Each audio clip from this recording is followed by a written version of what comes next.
So here we've got this domain. Let me actually pull it up and we'll start with some on page and I'll let you know what this thing is.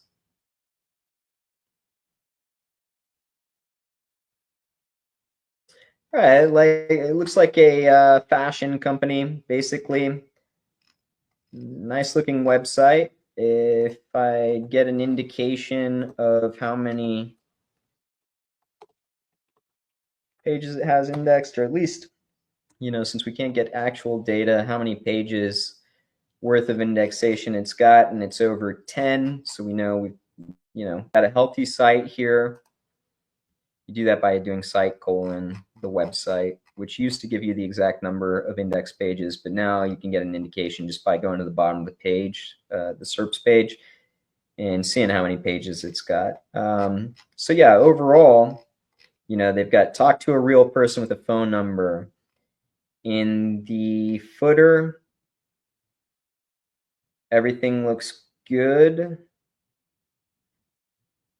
No about, limited on eat from what I see. This is e-commerce, right? So I don't even see a blog here as far as I'm concerned, but it seems like they don't need it. It could maybe help, but overall, yeah, nice looking website. Everything seems well broken down as far as products go, doing what I believe is targeting the appropriate keywords for everything. So yeah, great readability, exactly how a site like this should look like. Yeah, nothing to say here at a glance, right? We're going over this real quick and it's a massive site. Other than maybe you could get, tidbits here. You could get a little bit more if you had a informational content blog kind of pushing stuff out and then providing crawlability in the form of interlinks to some of these product pages. I think that would be worthwhile to do.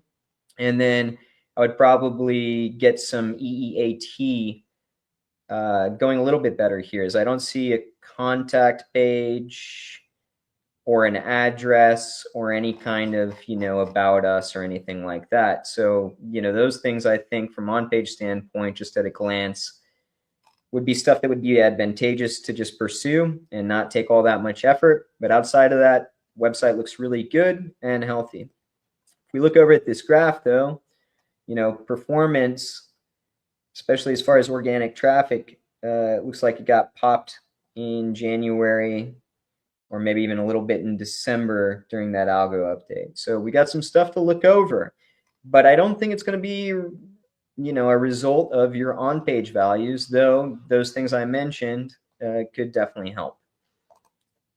So let's jump in here. Yeah, so no, yeah, December 31st is exactly where this happens right here. So you dumped on that algo update, and let's pull up exactly what that was.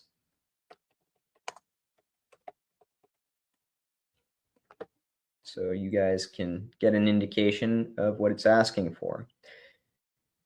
Significant algo change aimed at refining search quality and rankings. This forthcoming update, blah, blah, blah. Key points. Well, you can read about it, right? From what we've seen, we don't have a definitive answer on exactly what happened with this update. There's people that prod and guess at it, but quite honestly, like as far as I'm concerned, so long as I stick to natural backlinking strategies as well as a good on-page plan, following everything that it wants, EEAT, things like that, then I haven't seen any kind of issue. But there's definitely an issue here, right? So you might want to roll down the December update, as that's definitely what hit you. Here are spam updates.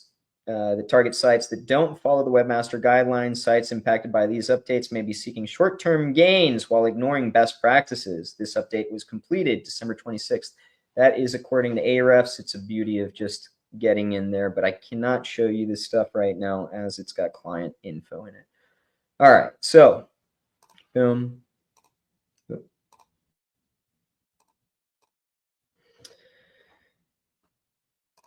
So let's get to digging on the off page. I always like to start with Ahrefs anchors, because there I can get an indication on whether somebody was trying to be spammy with a backlinking campaign, which is 99% of the time, something that I'm going to see. So at a glance, I'm going to guess that there is a very cheap backlinking campaign going on here. I'm seeing 269 anchors, 125 of which are just a naked URL, whatever.com. Then the next 110 are a exact match anchor. Then the next 110 are another exact match anchor, both of them near you. Then underneath that, you've got all sorts of just random stuff, which is typically fine, along with a bunch of download this, download this, download this. So from an anchor standpoint, I'm going to go ahead and say this is very spammy. I like to touch on referring domains next. And again, we're in Ahrefs right now. We're just looking at the left-hand side of Ahrefs, and this is how I always break down an immediate look at a site whenever I'm auditing in here. What I'm seeing here is a lot of the same. And the longer you comb these referring domains and backlinks and anchors, I've been doing it 10 years now, the more you're going to recognize this stuff that you see in here. So exactly what I'm looking at is just that. Directories for the most part that anybody can get, really spammy stuff. Not to say that it doesn't add value from the point of foundational link building, so long as you're using them strategically, homepage natural anchors, right? But if this is all you've got and you're in a fashion niche market, then like you're not competitive. That's it.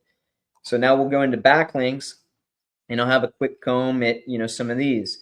So this one at the very top has some keyword ranking. It's the only one with some page traffic, and it looks like what I am going to say is a guest post. And it's it's a good guest post, but let me guess. Is it a comment?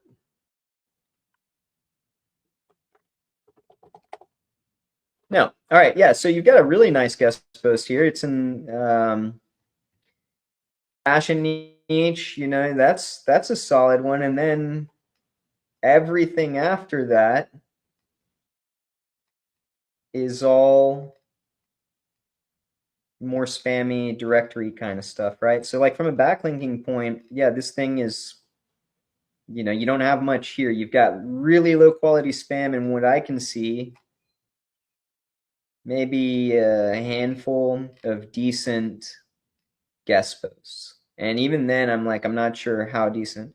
And then it looks like what you did, in the reason you've got these exact match anchors for the near you stuff is because you did a press release or two with that. And guys and gals, press release is used as a foundational link. Or set of links rather, right? Because you're getting more than one.